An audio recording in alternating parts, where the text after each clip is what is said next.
Chemistry part 1 basic third final year इकाई 4 प्रश्न 14 him protein किसे कहते हैं?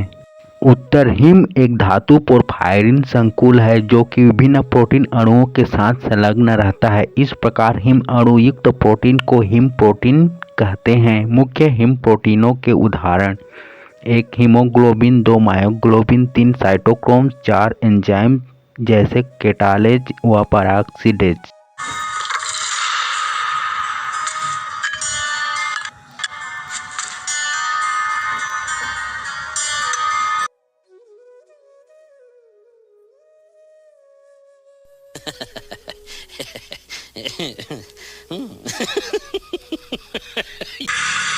प्रश्न 15 हीमोग्लोबिन की संरचना का वर्णन कीजिए।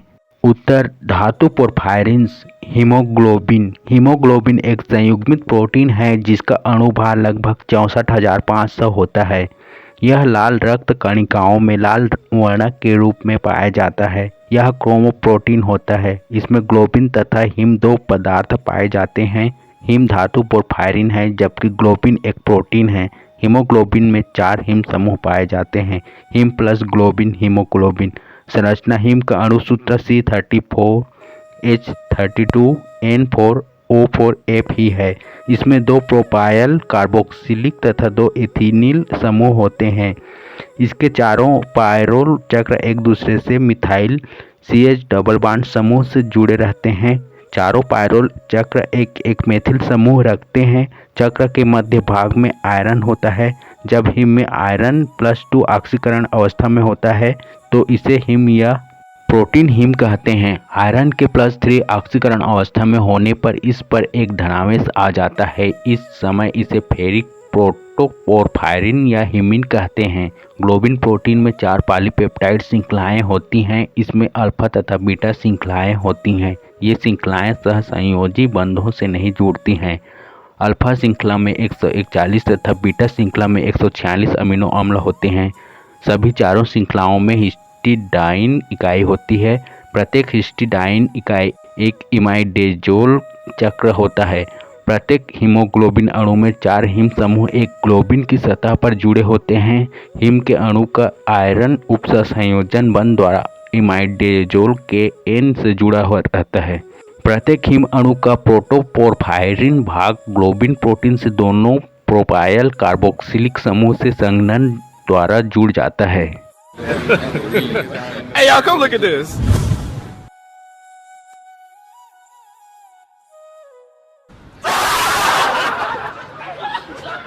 प्रश्न 16 हीमोग्लोबिन की जैविक क्रिया का वर्णन कीजिए। उत्तर मानव शरीर में हीमोग्लोबिन के 2 मुख्य कार्य होते हैं। 1 हीमोग्लोबिन के आयरन परमाणु द्वारा ऑक्सीजन अणु के साथ बंध बनाते हैं तथा ऑक्सीजन अणु को फेफड़े से मांसपेशियों तक पहुंचाते हैं। यहाँ ऑक्सीजन अणु को मायोग्लोबिन को दी जाती है। मायोग्लोबिन ऑक्सीजन अणु को उपापचय क्रिया के लिए संग्रहित रखता है। 2 हीमोग्लोबिन मांसपेशियों में ऑक्सीजन मुक्त करने के बाद ऊतकों से कार्बन डाइऑक्साइड को अपने एमिनो समूहों से बंध बनाकर फेफड़ों तक पहुंचाता है।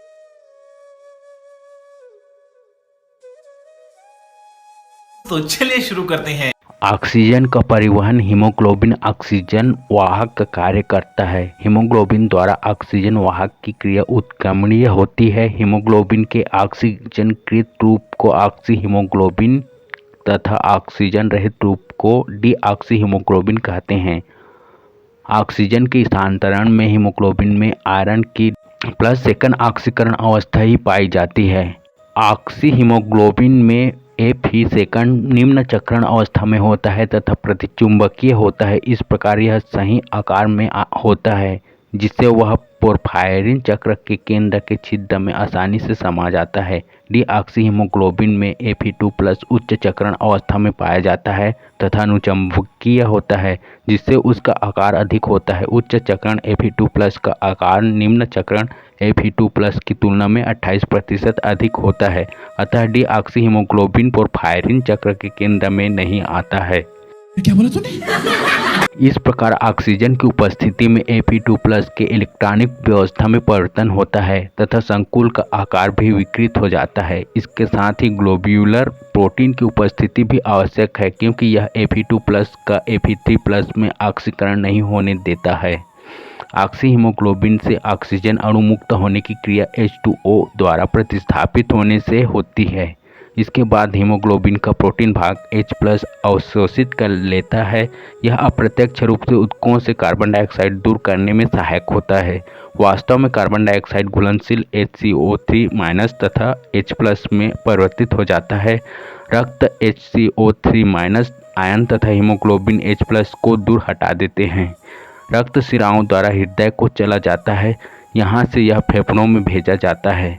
वहाँ HCl3- आयन पुनः कार्बन डाइऑक्साइड में परिवर्तित हो जाता है। कार्बन डाइऑक्साइड बाहर निकल जाता है तथा रक्त पुनः ऑक्सीजन ग्रहण कर लेता है। यह प्रक्रिया निरंतर जारी रहती है। ये बड़ी अच्छी बात कही आप। प्रश्न 17 हीमोग्लोबिन का सहकारी प्रभाव किसे कहते हैं? उत्तर सहकारिता की परिघटना हीमोग्लोबिन 4 उप इकाइयों से बना होता है। जब एक उप इकाई ऑक्सीजन अणु के साथ बंध बनाती है तो इसका Fe2+ धातु आयन संकुचित हो जाता है तथा चक्र के छिद्र में प्रवेश करके संलग्न हिस्टिडाइन अणु की ओर चलता है, जिसके कारण ग्लोबिन श्रृंखला में संरूपणात्मक परिवर्तन होते हैं। यह श्रृंखला अन्य 3 श्रृंखलाओं से हाइड्रोजन बंध द्वारा जुड़ी रहती है। अच्छा, हमको सिखा रिया है। अतः उनमें भी संरूपणात्मक परिवर्तन हो जाते हैं।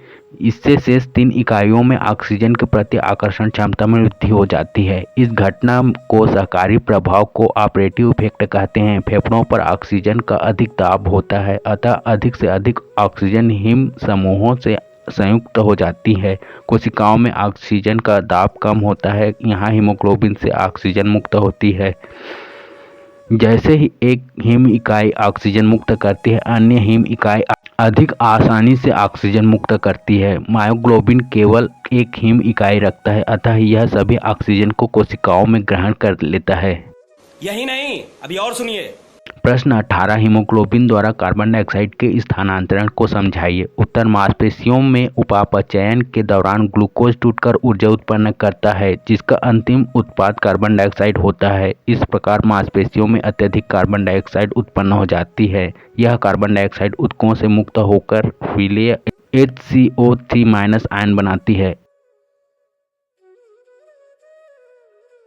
H+ को डीऑक्सी हीमोग्लोबिन एक का एमिनो समूह ग्रहण कर लेता है। यह बफर विलयन का कार्य करता है। अब फेफड़ों में डीऑक्सी हीमोग्लोबिन प्रोटॉन मुक्त करता है। यह प्रोटॉन पार्श्व श्रृंखला से P के अल्फा का मान कम होने के कारण मुक्त होता है। HCO3- तथा H+ की फेफड़ों पर क्रिया से कार्बन डाइऑक्साइड मुक्त हो जाती है। हीमोग्लोबिन कार्बन डाइऑक्साइड का स्थानांतरण कार्ब एमिनो अम्ल द्वारा भी करता है।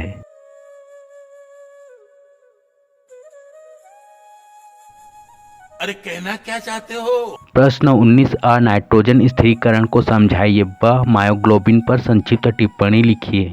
उत्तर नाइट्रोजन स्थिरीकरण नाइट्रोजन फिक्सेशन।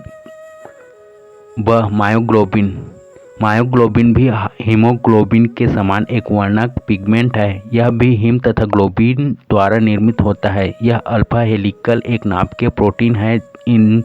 इसमें मात्र एक हिम समूह तथा एक पॉलीपेप्टाइड समूह होता है। मायोग्लोबिन का अणुभार 70,000 होता है। यह मांसपेशियों के रेशों में ऑक्सीजन संचित रखता है। ऑक्सीजन की आवश्यकता होने पर उसे मुक्त करता है। मायोग्लोबिन के ऑक्सीजन के प्रति आकर्षण क्षमता हीमोग्लोबिन से अधिक होती है। उच्च दाब पर हीमोग्लोबिन तथा मायोग्लोबिन ऑक्सीजन के प्रति आकर्षण रखते हैं। फेफड़ों में दाब अधिक होता है। मांसपेशियों में ऑक्सीजन का दाब कम होता है। यहाँ हीमोग्लोबिन ऑक्सीजन मुक्त करता है, जिसे मायोग्लोबिन ग्रहण करता है।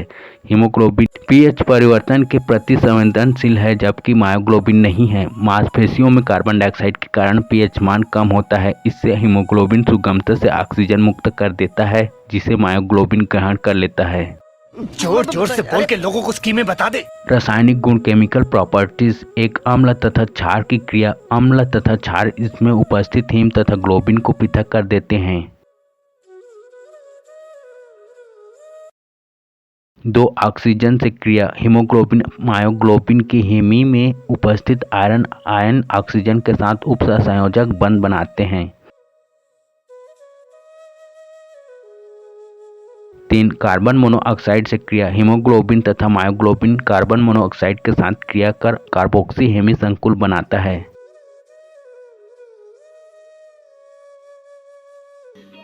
समझ रहे हो? 4 कार्बन डाइऑक्साइड से क्रिया कार्बन डाइऑक्साइड ग्लोबिन के अमीनो समूहों से क्रिया कर अम्ल बनाता है। 5 ऑक्सीकरण हीमोग्लोबिन या मायोग्लोबिन के हेमी समूह का आयरन ऑक्सीकरण द्वारा Fe3+ में ऑक्सीकृत हो जाता है।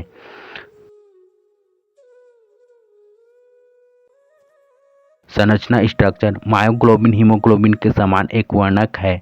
यह भी हीम तथा ग्लोबिन द्वारा निर्मित होता है। यह अल्फा सर्पिल एक नाभिकीय प्रोटीन है। इसमें मात्र एक हेमी समूह तथा एक पॉलीपेप्टाइड समूह होता है।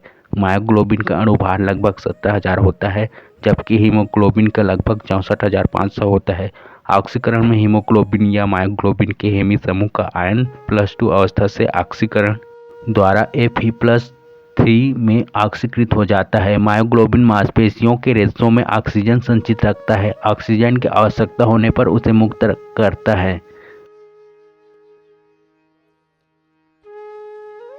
अतः दोनों की ऑक्सीकरण संख्या +2 पाई जाती है।